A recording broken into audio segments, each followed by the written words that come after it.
Hello, I'm Rich the Lich. I'm going to be making a map today. A world map, a continent, for 5th edition Dungeons & Dragons. Let's go. First things first, open up Photoshop. I am using Photoshop.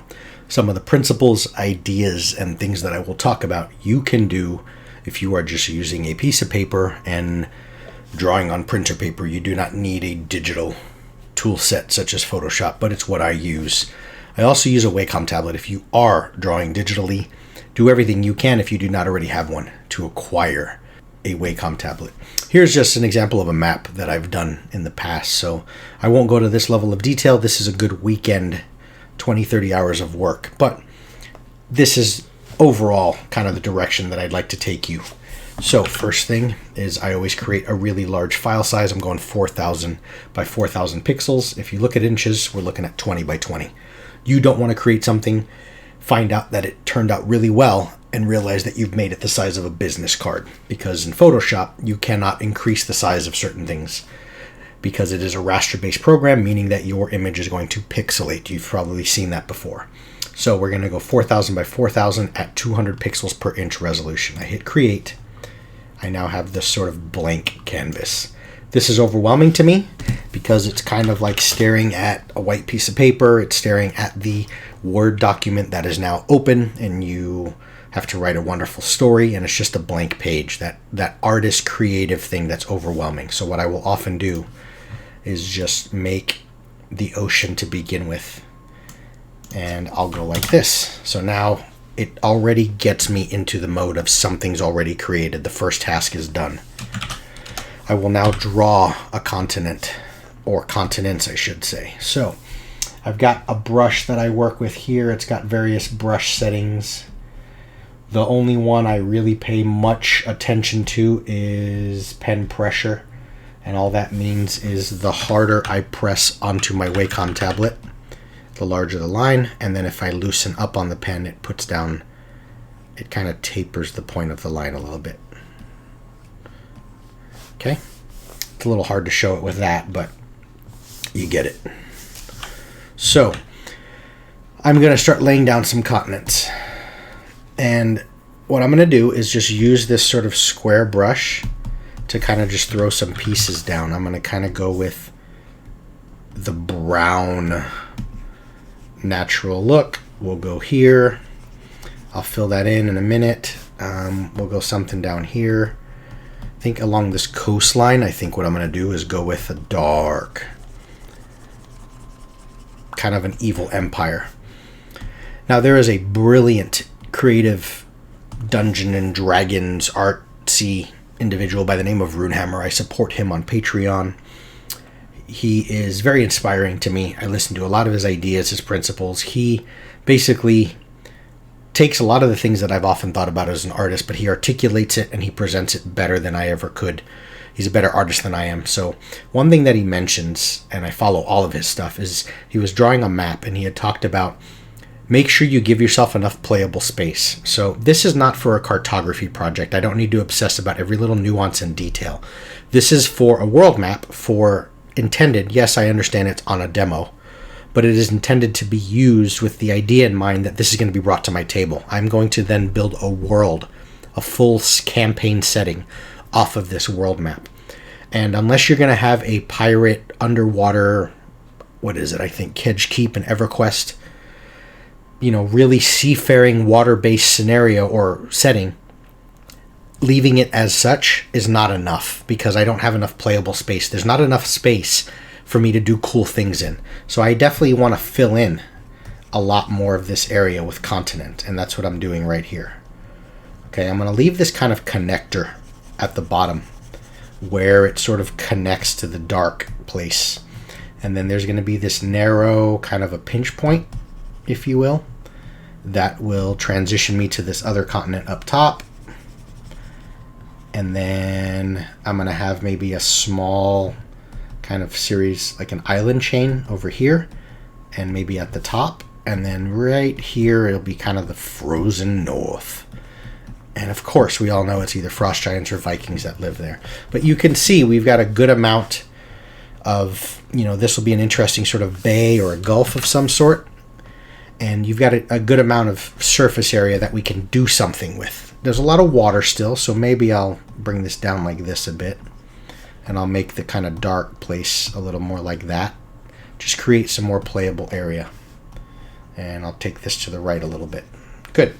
So what I'm going to do is I'm going to go ahead and time lapse, and I'm going to use this same brush as an eraser and start sort of chopping as such at the coastlines to give it a little more of an organic, kind of scattered feel to it all. Okay, so I'll go ahead and jump ahead and take care of that now.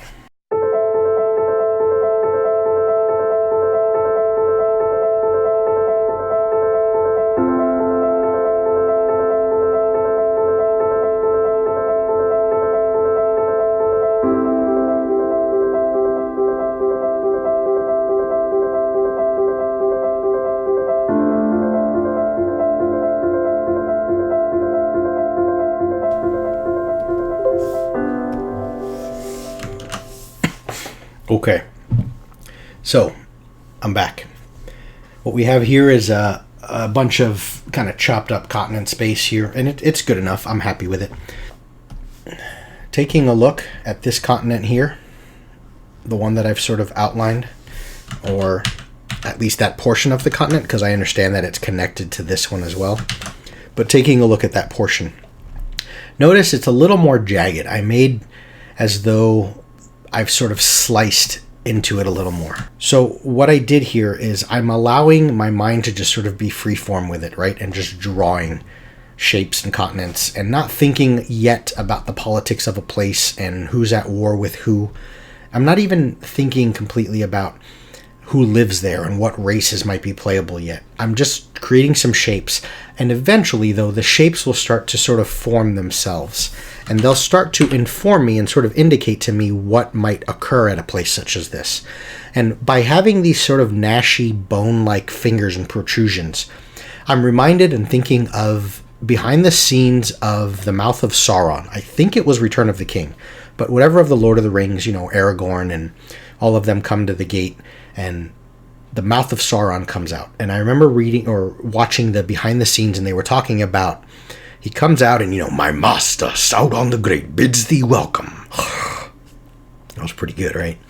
So the Mouth of Sauron comes out, and in CGI, they had talked about how they wanted to use CGI in order to enhance the size of the mouth so that his mouth would look a little more unnatural than what the actor might be able to portray. And then of course you put like the Hershey's syrup in his mouth, and it's kind of just has this ugly, gnashy darkness in his mouth. His teeth were huge. His lips were separating from his gums.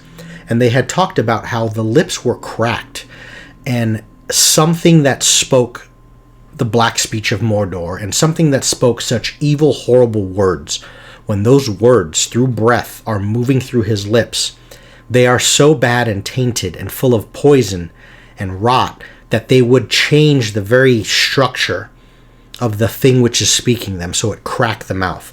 And I'm thinking, as I'm drawing this, if I'm going to have this really dark, horrible, evil empire that worships the nastiest god in all of my world, they're going to be in a place such as this continent, or at least this portion of it. And you can tell based on how it looks. It's a little more spiky at the corners, as though the very essence and soul of them living there has corrupted this continent so much that it's seeped into the land, and it's created sort of this corrosive aspect to the land itself.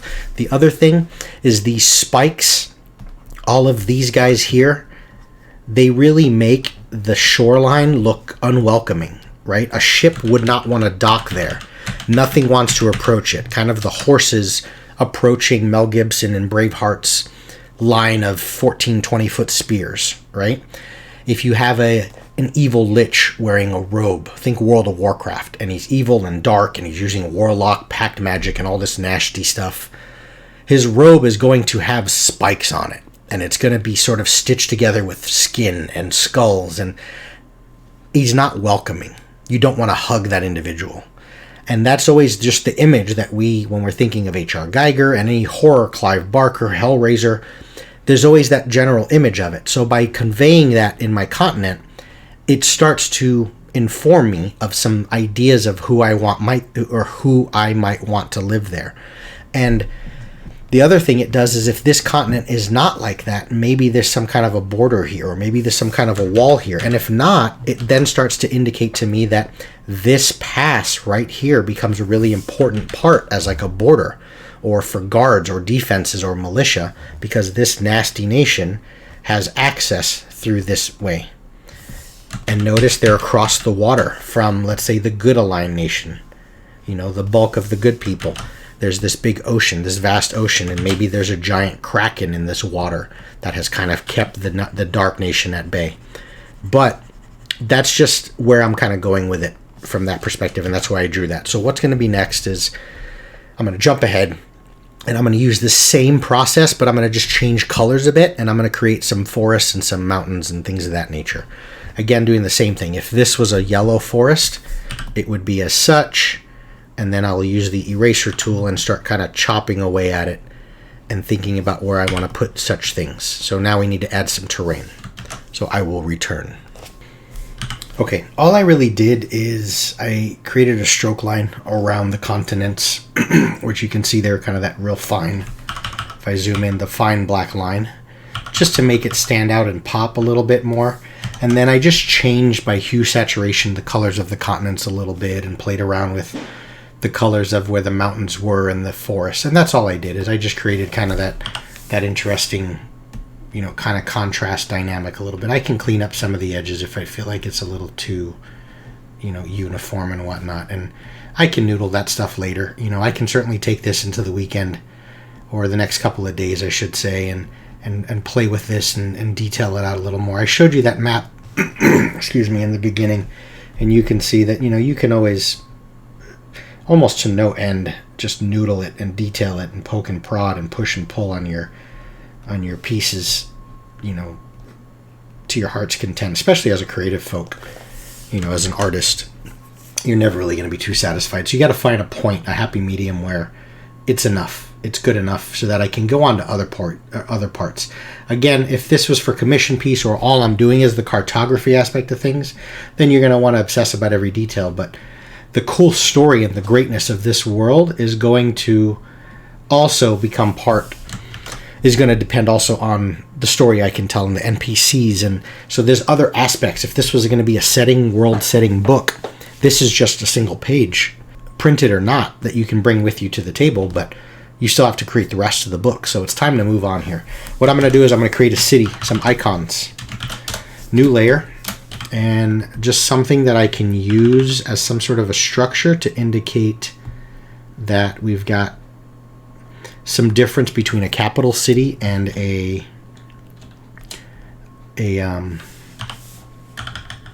regular city or a town or something like that. So what I'm going to do is I'm just going to create this structure real quick, and then I will use my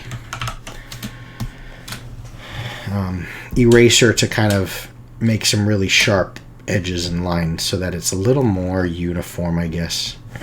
So we'll go in here and we'll kind of start chopping away at the tops a little bit. I like the organic feel of everything. Don't noodle and over detail every little ounce. It's just not necessary at all. So leave things with leave a little bit to the imagination. That's the point of great art, is just a little bit there that I can play with. So that might be sufficient for me. That's good enough. And that's just going to be something different than this guy. Actually, here, let me lay this out. I'm going to time lapse this here. So I'm going to put these capital cities wherever I think fits best for this sort of a world. So I think we'll go in the middle here.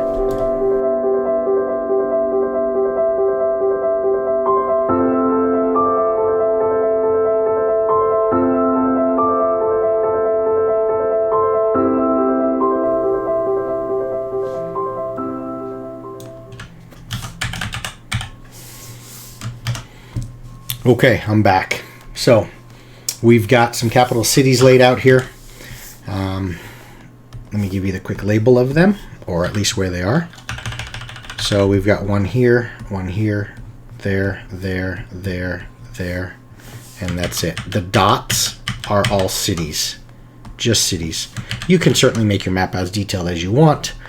You can create, you know, towns. I don't know that I'd go as far as hamlets and things like that, because what I can do is sort of crop out this section here and create a regional map, separate map, where I show you all of the little towns and points of interest and landmarks that are within that region. But for the purpose of this map, that's sufficient. As long as I can delineate and tell the difference between what is sort of something major, like a capital, and what is just a city. So again, we've got dots and then that little icon I made. Now, as far as labeling goes, we need to get some sort of kingdom or nation names. What I'm always going to do is I'm going to use the pen tool. And what I'm thinking of here is I'm thinking of shape, okay? So if I have this continent, which kind of flows like that to me, this one flows like that as well, this one kind of comes down that way, sort of following that mountain range, and then this guy is sort of straight like that. So I'm going to use the pen tool. Don't make too many things on a straight line, so your text, like it's readable like in a book.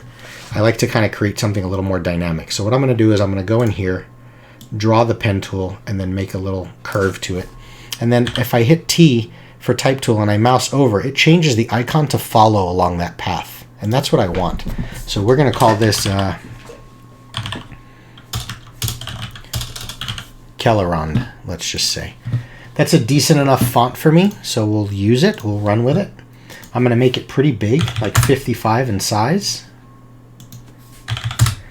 And also the other thing I'm going to do is I'm going to make sure that we're at a really far, I think it's like leading and kerning, which is basically the space between letters. Now, I know it's obnoxious, but what I'm going to do is I'm going to take these labels of this part, and I'm going to, normally I would have named all these layers as well, so I can navigate my way through a little better, but we're going to put this guy at only 40%, like this. Okay, so we'll put him here. So that's good enough. And then we'll do the same thing down here. Remember, we talked about wanting to kind of go along this curve. So we'll name this guy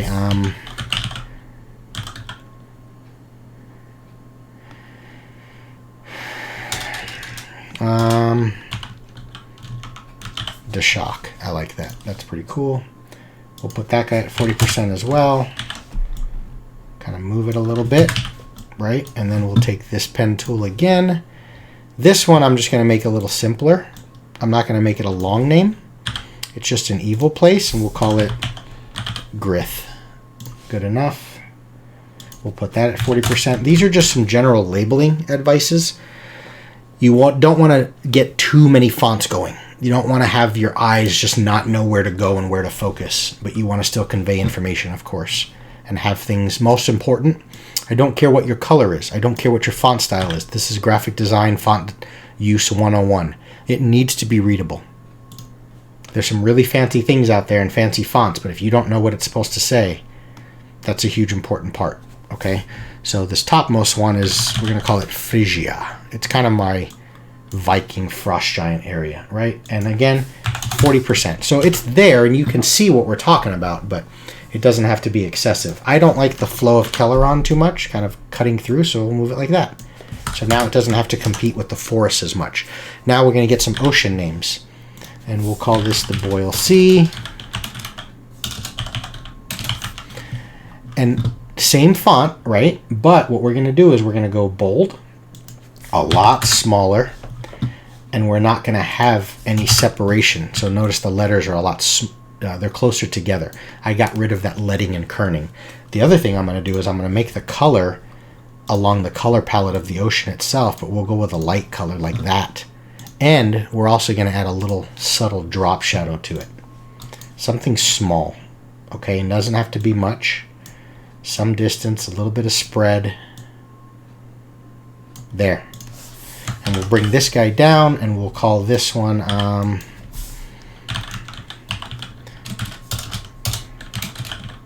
Kraken's Cove, whatever. We'll call this the big, you know, whatever.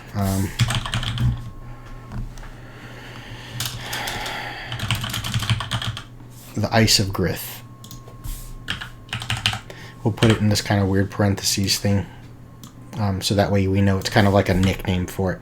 And now for this one, I'm going to name this as kind of a bay. So what I'm going to do is I'm going to follow the curve a bit. just like we did with the other labels. And I'm going to go in here and we'll call this one Blackwater Bay. See, and it just makes it look a little more dynamic, perhaps. And we'll take the layer style and we'll apply it. So there we have it. Now the last thing I need is I just need to create some labels. So we'll call this New Hammer. I'm going to go different color here. We're going to use this, but we're going to go really dark, almost into reddish. So a red kind of color. And I'm going to go super bold, black like that. And that's it. And we'll leave it like this. I don't need to really make it with a drop shot or anything like this. So I'm going to time lapse real quick and I'm going to put all these labels out here.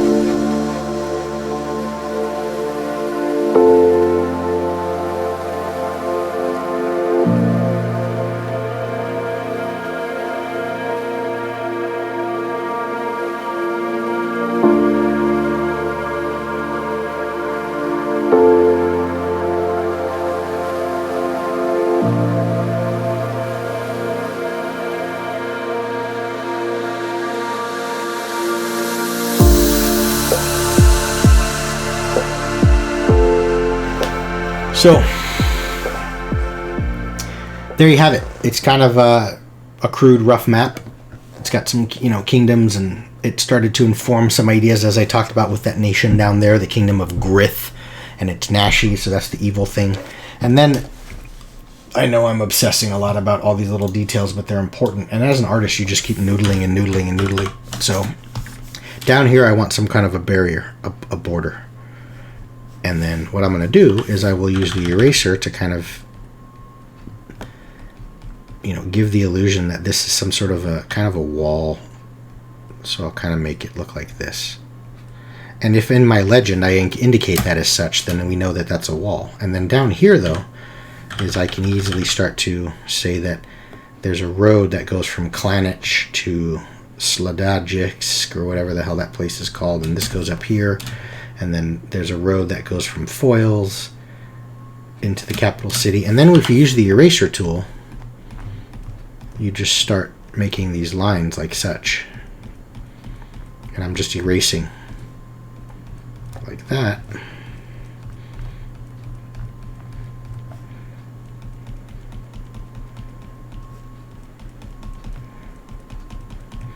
Not exact, not organic, it's more organic. I don't have to have the exact same spacing between each, but you can see that once we start adding rivers to come off the mountains, into the flooding, with tributaries and everything in between, and everything.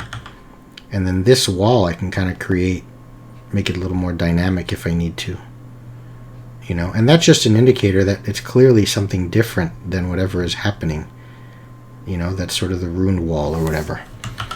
That's just a different space than whatever is going on there.